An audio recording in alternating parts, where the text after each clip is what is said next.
لو أصيح في ليلة من الليالي كنت على موعد مع أصدقاء السوء على كأس خمر نشربها وعلى امرأة نفعل بها الفاحشة. قال فتأخرت عنهم فوصلت متأخرا فإذا بهم قد انصرفوا وتركوني، ولكني كنت مصرا في تلك الليلة على معصية الله جل وعلا. قال فذهبت إلى صديق سوء آخر واقترضت منه فيلم جنسي يستحيي منه إبليس. قال وذهبت إلى بيتي ودخلت غرفتي ووضعت الشريط في جهاز الفيديو، وبدأت تلك المشاهد الخليعة البشعة القبيحة التي يستحي منها إبليس بدأت تعرض على تلك الشاشة.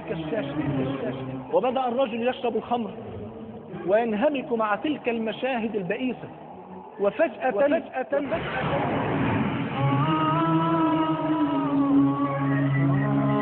نسي الرجل أن يغلق باب غرفة النوم التي يعيش فيها، فدخلت تلك الفتاة الصغيرة الابنة التي لم تبلغ من العمر إلا 5 سنوات.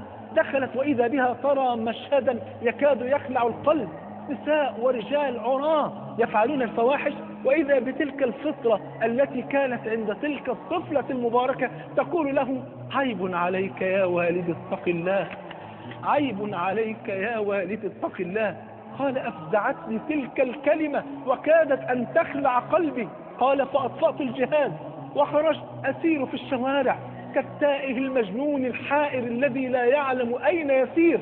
وفجأة سمعت نداء صلاة الفجر الذي حرمت منه وما سجدت لله سجدة واحدة.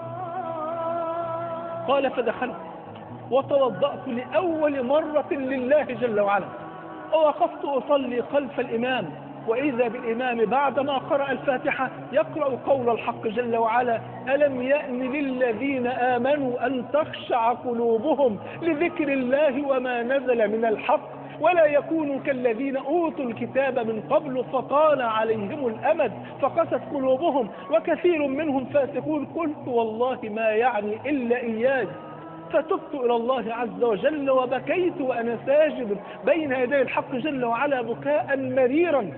قال فلما انصرف الناس من الصلاة ظللت أسير في الشوارع تائها لا أدري أين أتوجه ولا إلى أين أسير حتى حان موعد الدوام أي موعد العمل. قال فذهبت إلى الشركة التي أعمل بها، فلما رآني صاحبي الذي لطالما ذكرني بالله ولطالما دلني على طريق الجنة ولكني كنت معرضا عن طريق الجنة، فنظر إلى وجهي وقال إني أرى على وجهك اليوم نورا ما رأيته قبل اليوم أبدا على وجهك.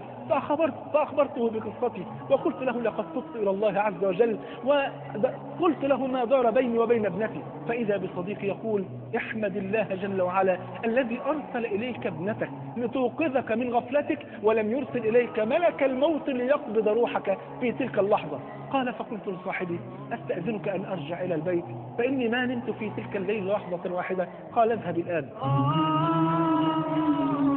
ذهبت إلى البيت وأقدامي تسابق الريح، أنا في شوق شديد أن أرى تلك الابنة المحبوبة المباركة، أن أرى هذا النور الذي أخرجني الله عز وجل به من الظلمات إلى النور. قال ذهبت إلى البيت وأنا أتخيل تلك اللحظة التي أرتمي فيها في أحضان ابنتي، التي أقبل فيها ابنتي وأحضن فيها ابنتي وأراعي فيها ابنتي وأربي فيها ابنتي. قال فلما وصلت إلى البيت وإذا بامرأتي واقفة أمام باب المنزل على غير عادتها، فقلت لها ما الخض وما الحدث؟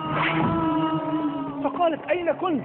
أبحث عنك منذ الصباح. قال كنت في الشركة. قالت سألنا عنك مرارا وتكرارا فقالوا إنه ذهب. فقال كنت في مصلى الشركة. ما الخض وما الحدث وما الذي جرى؟ قالت له تلك المرأة المكلومة المسكينة الحزينة قالت له لقد ماتت ابنتك، ماتت ابنتك، ماتت ابنتك، مات النور الذي أخرجك الله عز وجل به من الظلمات إلى النور، ماتت ابنتك، ماتت حبيبتك، ماتت نور العين، ماتت حرة العين، ماتت نور الفؤاد، ماتت ابنتك، ماتت حبيبتك. قال فبكيت وبكيت وبكيت ثم تذكرت كلمة واحدة وهي قول ابنتي عيب عليك يا والد اتق الله، عيب عليك يا والد اتق الله، عيب عليك يا والد اتق الله.